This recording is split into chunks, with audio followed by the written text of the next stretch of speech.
Hello student, कैसे हैं आप सब। तो आज हम करने वाले हैं social science class 10th board set number 2 32/5/2 का पेपर डिस्कशन। तो ये पेपर का आप काफ़ी ज़्यादा डायरेक्ट क्वेश्चन थे, इसमें सारे MCQ तो बहुत ज़्यादा डायरेक्ट थे, बहुत ज़्यादा इजी था। ये आपका सेट नंबर 2 है। तो आज हम करेंगे डिस्कशन नंबर सेट नंबर 2 और अगली वीडियो करेंगे सेट नंबर 3। ओके, चलते हैं। इससे पहले आपका सेक्शन नंबर ए है मल्टीपल चॉइस क्वेश्चंस। तो सिलेक्ट करते हैं, ये आपका सॉल्व लिखा हुआ है। In which one of the following states is bamboo drip irrigation system prevalent. लेकिन किस देश यानी कि किस राज्य में, किस क्षेत्र में बम्बू ड्रिप इरिगेशन को सबसे ज़्यादा मतलब उसका यूज होता है। तो आपकी ये वाटर रिसोर्सेज से क्वेश्चन आया है, काफ़ी ज़्यादा इजी क्वेश्चन था ये। किसमें था आपका सी, मेघालय में। कहाँ पे है? मेघालय में है ये ऑप्शन आपका सी। क्यों है? क्योंकि मेघालय में लोग क्या होता है कि पानी और ज़्यादा आ जाता है। अब क्योंकि पानी ज़्यादा आ जाता है तो वो क्या करते हैं कि बम्बू को ऐसे काटते हैं, उसमें पानी भर देते हैं और उसको ऊपर टांग देते हैं। फिर होता है पानी मतलब बहता है उस बम्बू से और आपकी जो फील्ड्स होते हैं वहाँ पे चला जाता है। तो इसका होता है पानी भी वेस्ट नहीं होता और पानी का सही से क्या हो जाता है, उपयोग हो जाता है। तो सी मेघालय आपका इसमें आपका बिल्कुल सही हो जाएगा। ठीक है, ऑप्शन क्वेश्चन नंबर 2 देखते हैं फटाफट से। लगा है match column 1 with column 2 and choose the correct option. है कि आपको मैचिंग दी गई है, इसको आपको सिलेक्ट करना था। तो जो ये आपका ये जो टॉपिक है वो आया था फॉरेस्ट एंड वाइल्ड लाइफ। ये जो आपके जो नेशनल पार्क्स थे, स्टेट, आपको उसको मैच करना था। ये काफ़ी ज़्यादा ईजी था, बस आपको सबसे लगाना था, अपना दिमाग लगाना था। देखो, जैसे आप मान लो आपको कुछ में एक दो क्वेश्चन नहीं आ रहा है, जैसे काजीरंगा नहीं आ रहा आपको, बदलावन नहीं आ रहा, बट जिम कॉर्बेट सुंदरवन तो पढ़ाया आपने। ठीक है, तो जिम कॉर्बेट कहाँ पे है? जिम कॉर्बेट आपका उत्तराखंड में होता है, पता होगा, सॉरी, है ना। कहाँ पे होता है जिम कॉर्बेट? उत्तराखंड में। और सुंदरवन होते हैं वेस्ट बंगाल में। यानी कि आपका सेकंड का हो जाएगा सी और थर्ड का हो जाएगा आपका डी। तो देखो, सेकंड का सी कहाँ पे है? यहाँ पे सेकंड का सी आपका इन दोनों में है, बी में भी है, डी में भी है, बट थर्ड का क्या है? थर्ड का आपका डी है। तो थर्ड का देखो, डी लिखा है, डी कहाँ पे है? थर्ड का डी तो आपका ऑप्शन नंबर डी में दिख रहा है, मुझे दिख रहा है ना ऑप्शन नंबर डी में थर्ड का डी लिखा है। तो फर्स्ट का वी, थर्ड का डी हो गया। अब आते हैं बांधवगढ़ में।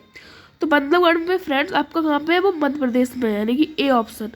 तो क्या हो जाएगा? फोर्थ का ए। तो फोर्थ का ये आपका डी में, मतलब डी हमारा फोर्थ सेटिस्फाई कर रहा है हमारे नीड्स को ना। तो ऑप्शन नंबर जो डी होगा यहाँ पे बिल्कुल राइट हो जाएगा। ठीक है, डी ऑप्शन बिल्कुल सही हो जाएगा। ठीक है, चलिए अब आते हैं क्वेश्चन नंबर 3 पर। ये आपको क्वेश्चन आया था print culture and modern world से, क्वेश्चन नंबर 3 है जो आपको हिस्ट्री से आया था वो। चलो शुरू करते हैं हम अपना। In the beginning of the 19th century a girl married in a very orthodox household wrote an autobiography called Amar Jiban. देखो हमें पढ़ा हुआ है कि क्या थी, कौन सी वो रास सुंदरी, क्या थी वो? रास सुंदरी देवी। कौन सी थी? ऑप्शन नंबर बी, रास सुंदरी देवी। ठीक है, क्या था वो? उनकी शादी कर दी गई थी। ठीक है, अब क्या हुआ था कि उन्होंने छुप छुप कर क्या लिखती थी? बुक्स लिखती थी अमर जीवन नाम से। ठीक है, उनकी बुक प्रिंट हुई थी। तो कौन थी? वो थी रास सुंदरी देवी। ऑप्शन नंबर 20 पे ऑप्शन लगा थर्ड का बी करेक्ट हुआ। ठीक है, चलिए क्वेश्चन नंबर 4 देखते हैं।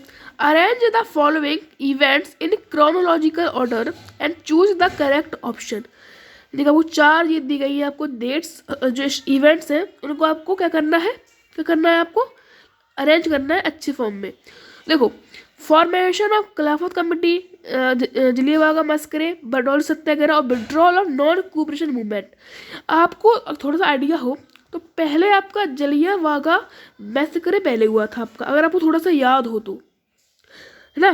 क्या हुआ था ये? 1919 में हुआ था कुछ आपका ये जलियांवाला मैसेकर, है ना। जब जनरल डायल ने आपके जो बैसाखी कर रहे थे वहाँ पे 106 लोग, उनको गोली मतलब fire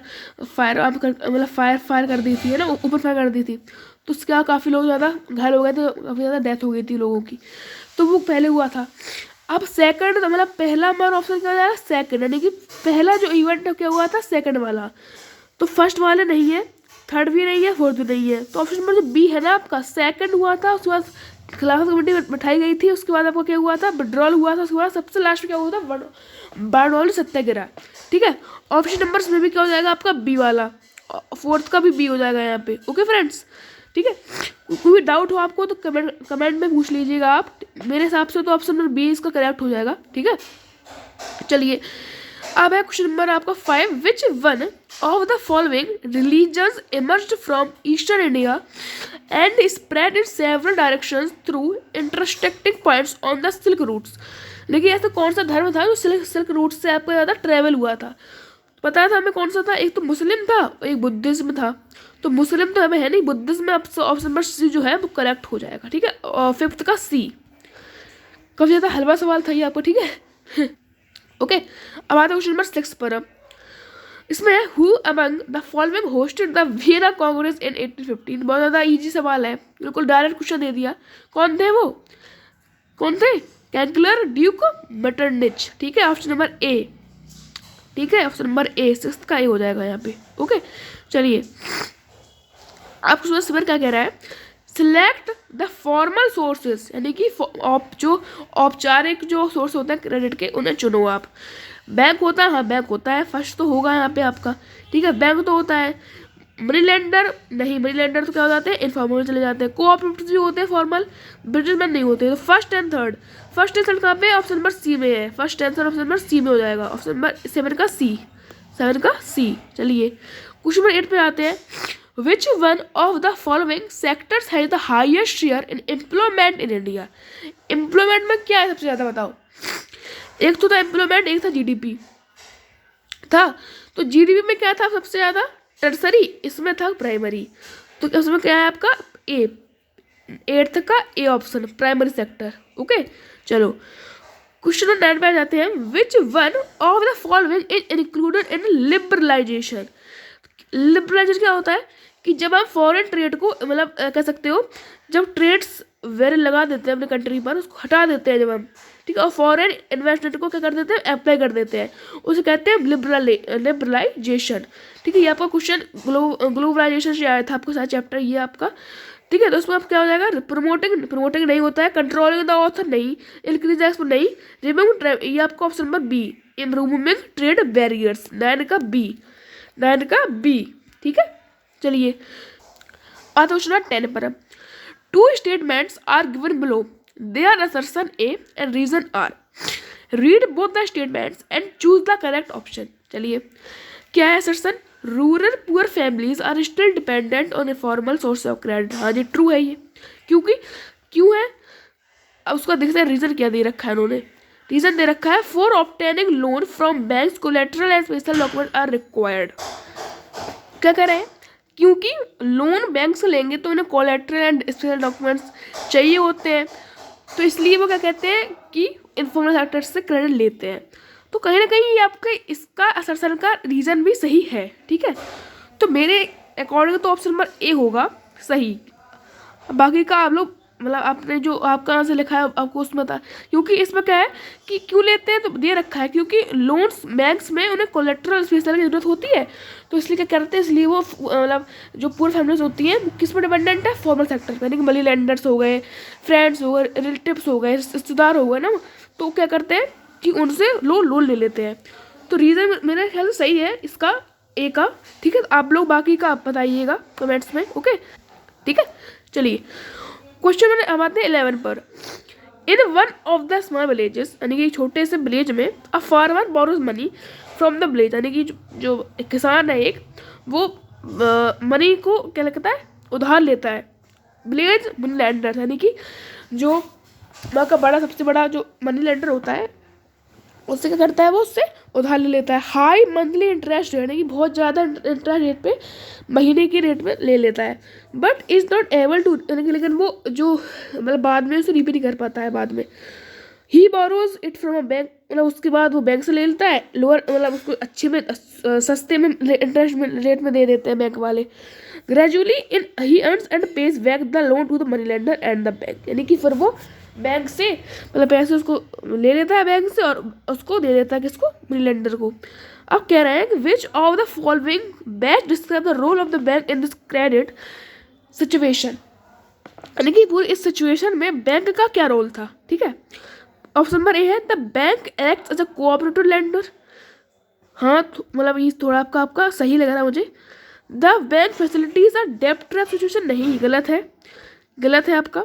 the bank ensures a fair exchange of goods, नहीं, ये भी कुछ गुड्स तो हमें एक्सचेंज तो हो नहीं रहा है ना उसमें, केवल मनी को दे रहा है बैंक से ना।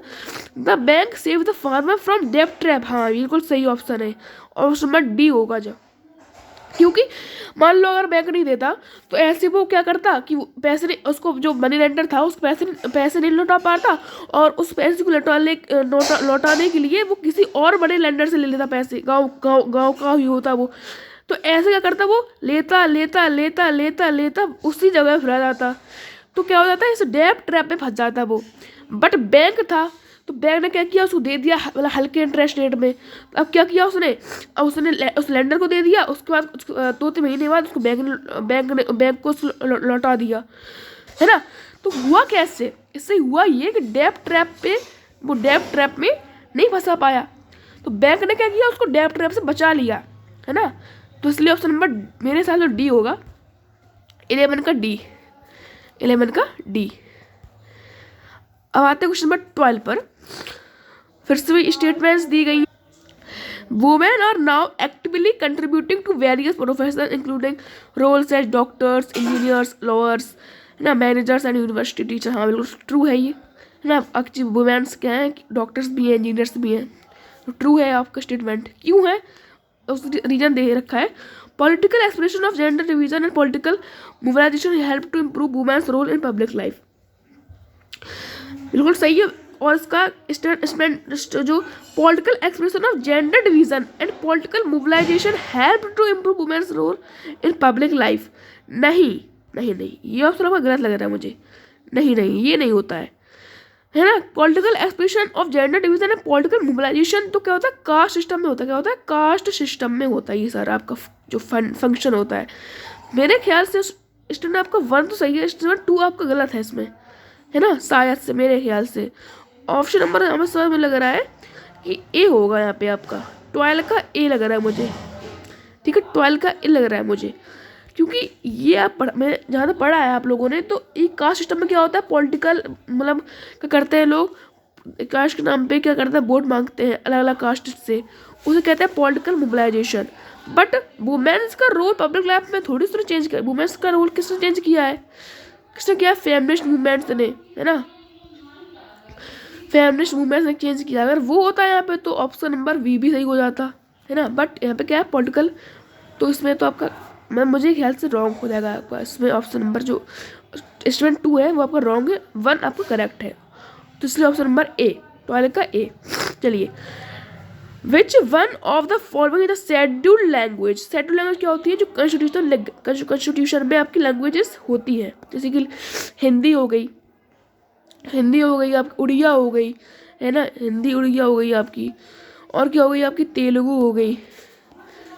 हो गई, ओके, हैदराबादी हो गई, ठीक है। तो ये क्या होते हैं आपके अलग अलग स्टेट्स की अलग अलग भाषा होती है। अगर ऐसे देखोगे आप, विच one of the following is scheduled language, कौन सी है, भोजपुरी। देखो भोजपुरी नहीं, क्यों नहीं है, क्योंकि वो हिंदी का ही दूसरा पार्ट होता है भोजपुरी, ठीक है, हिंदी का ही दूसरा पार्ट है। घरवाली भी हिंदी दूसरा पार्ट है, नेपाली आपको क्या अलग कंट्री की है, तो वो नहीं हो सकती है। राजस्थानी भी हिंदी की है, ऑप्शन नंबर सी है नेपाली, वो करेक्ट हो जाएगा यहाँ पे, ठीक है। शेड्यूल्ड लैंग्वेज वो होती है जो हिंदी तो खुद ही अलग हो, हिंदी में आ जाती है, राजस्थानी, पंजाबी, हैदराबादी सब आपकी हिंदी में आ जाती है, ठीक है फ्रेंड्स। इसलिए ऑप्शन नंबर जो आपका डी है, उड़िया, सॉरी डी नहीं, आपका ऑप्शन नंबर सी है जो नेपाली, सॉरी यहाँ पे नेपाली करेक्ट हो जाएगा यहाँ पे। तो 13 का सी ऑप्शन इसमें करेक्ट हो जाएगा आपका, ओके। चलिए क्वेश्चन नंबर 14 में देखते हैं।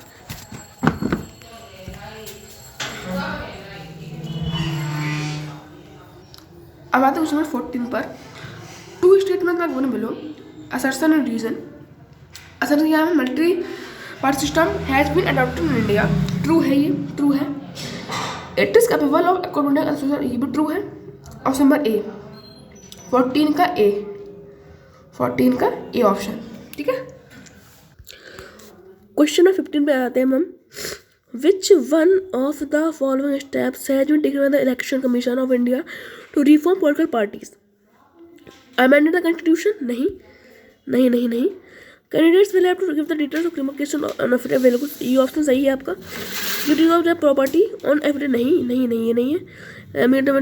Conduct on income tax returns, ये आपका सही हो जाएगा यहाँ पे, क्योंकि एफिडेविट्स क्या है, वो सुप्रीम कोर्ट ने दिया था, सुप्रीम कोर्ट ने दिया था वो आपका ऑर्डर।